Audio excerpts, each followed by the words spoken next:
Quelles informations nous livrent aujourd'hui les bourses mondiales sur la santé économique des économies avancées?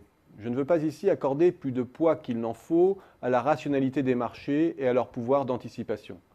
Je le ferai ici avec d'autant plus de prudence que le contexte très particulier de taux d'intérêt zéro et les tensions géostratégiques peuvent conduire à de mauvaises interprétations.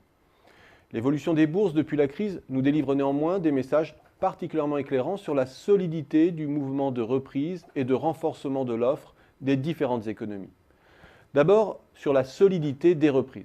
Beaucoup de commentateurs suspectent en effet le léger souffle de croissance qui anime encore les pays développés de ne reposer que sur l'artifice du quantitative easing et d'être adossés à de nouvelles bulles d'actifs.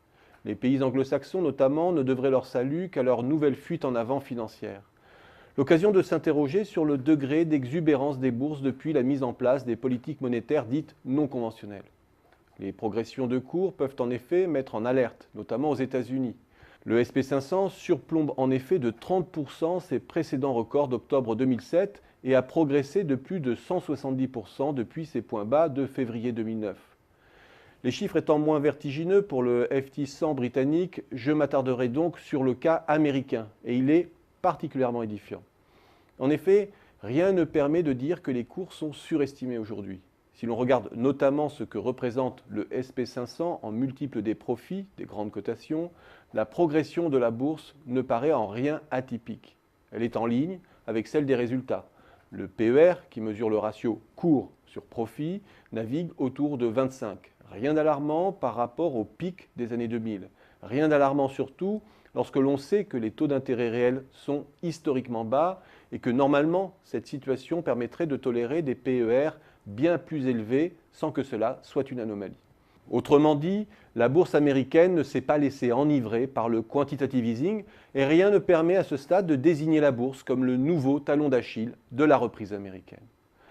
La vraie anomalie américaine est dans la profitabilité du capital. La part des profits dans la valeur ajoutée des entreprises a progressé de manière vertigineuse pour atteindre des records historiques.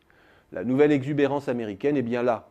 Du statut de surconsommateur du monde, ils sont devenus surprofiteurs du monde. Et c'est là que l'évolution des bourses délivre d'autres messages essentiels.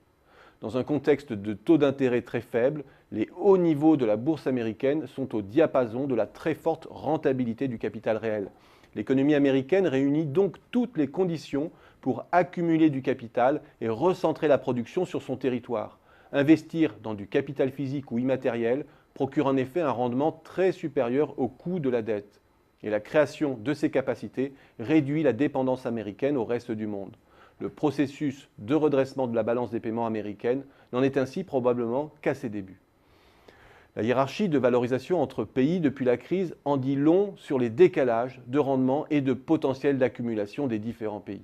La France est à la traîne, l'Allemagne et le Royaume-Uni en position intermédiaire et les États-Unis loin en tête. Dans ce contexte inégal, les tentatives d'OPA hostiles ont atteint un niveau record depuis janvier 2014. Et sans surprise, derrière ces OPA inamicales, on trouve 78% d'entreprises américaines et une majorité de cibles européennes.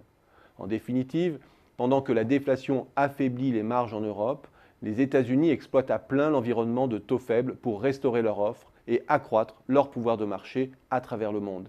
Et s'il y a un recentrage de la croissance mondiale, c'est bien à leur profit.